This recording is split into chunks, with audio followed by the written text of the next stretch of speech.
we're in. So it's going to be game number 2 of Tibal versus Wistful Cider Lad. And we may see some changes in the compositions. We know that both those players are playing something different. And let's see how this pans out for the second game of the series. We are 1-0 right now for Wistful Cider Lad. I should probably see on the screen right now. Let's see. So we have a very different composition here from Tibal, where we have Jester, Occultist for the Mark, I think, and then Arbalest and the Abomination again. We have lost the Abomination for Wistful Cider Lad. I think he's using a Grave Robber right now. I think he had the Abomination before. Both players had Abominations. So we lost the Crusader here as well, so it's going to be quite a different match to play, to watch, and to experience. Tibal goes first this time around, which is fair. He goes for the Sacrificial Stab. That's a very nice build, but I've seen this on the ladder before. We go for the Sacrificial Chris. And this can actually mark your opponents if you hit with the stab. And stab does a significant amount of damage, by the way. So this is actually quite serious. It's a bad situation because the Arbalest can also go through the mark. So it can pierce through the mark. Sorry, it can pierce through the guard, so it bypasses the guard, and it can actually kill the Occultist quite quickly if he doesn't kind of try to alleviate this. He responds with the invisibility on the Plague Doctor. It might be unwarranted actually, because there is no target on this turn that can actually pull the PD now, but however it can pull him next turn, so that's probably why he's doing this. We have a transformation. That's quite strange. Actually, I wouldn't expect this from the Abomination player in this particular matchup, because if he can achieve way more from stuns. Oh, he goes for damage here. Okay, that's reasonable actually. So you know, way less dodge on the Occultist overall, which means he goes to 0 HP right now.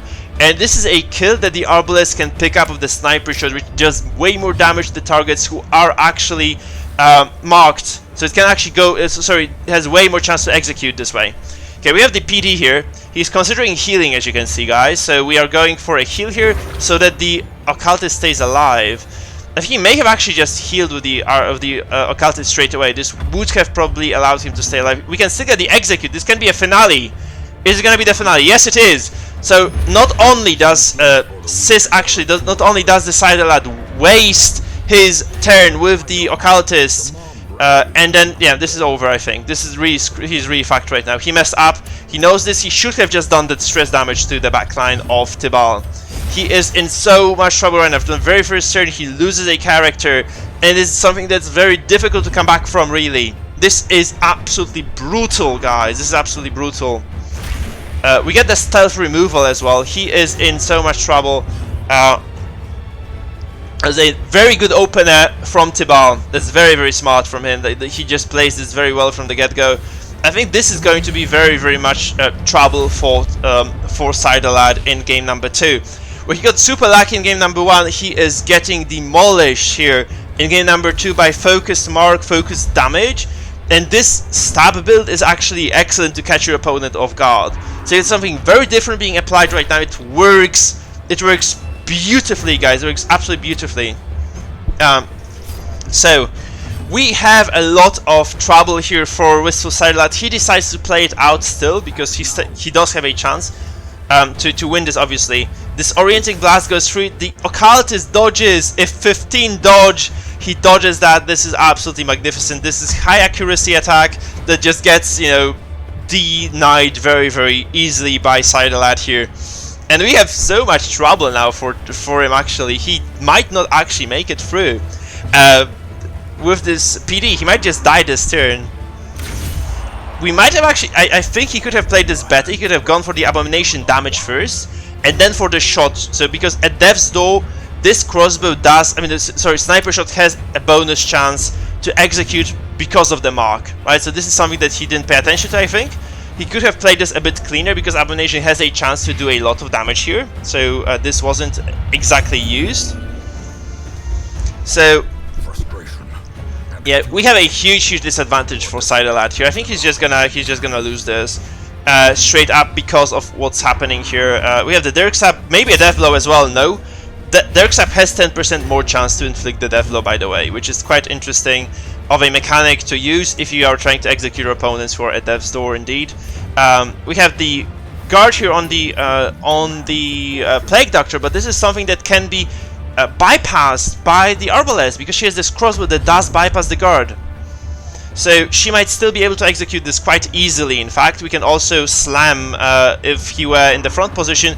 What can also interrupt the guard is actually when you stun a character that guards. So if you stun the man-at-arms here, the guard also goes out of the window. So that's something you have to remember about. If you're playing against high guard compositions, you can always break the guard in several ways. You need basically either a stun or a guard break. So shield breaker breaks guard obviously, and also the abomination here. Okay, we get a pull on the Jester. Jester might go down here, but this doesn't look too good for Cider Lad. I think Tibal will just go for the arbalest shot here. That's something that you should probably do. By the way, another interesting thing if you're playing against an arbalest, guys, is that if you are marked and the arbalest hasn't taken their turn yet, you can also move to the front, to the very front of the row. If you're position 1, you actually never get shot because the sniper shot cannot actually target the front row. That's something that people sometimes forget about. This can save your ass sometimes. This was very neat, by the way. This is a very neat move, very neat opener by Tibal. Very aggressive composition that he's playing here, and he's definitely reaping their rewards, guys. He's reaping their rewards. He's doing very, very well in this particular matchup here. The Arbalest will probably kill the Plague Doctor right now. Should be a death for the PD. Yes, indeed it is. We are 2v4 right now. This was basically inevitable here. I think that Cider Lad is in trouble from the get-go because of the decisions he had made early on, and he could have probably done a bit more stress damage, but that's about it. Right, so he can surrender. I think you're allowed to surrender, guys, if you want to. You know, there is no reason to play things out sometimes. I think you just got kind of outplayed here. You can tap out. GG gets called. Wistful Cider Lad goes 1-1 against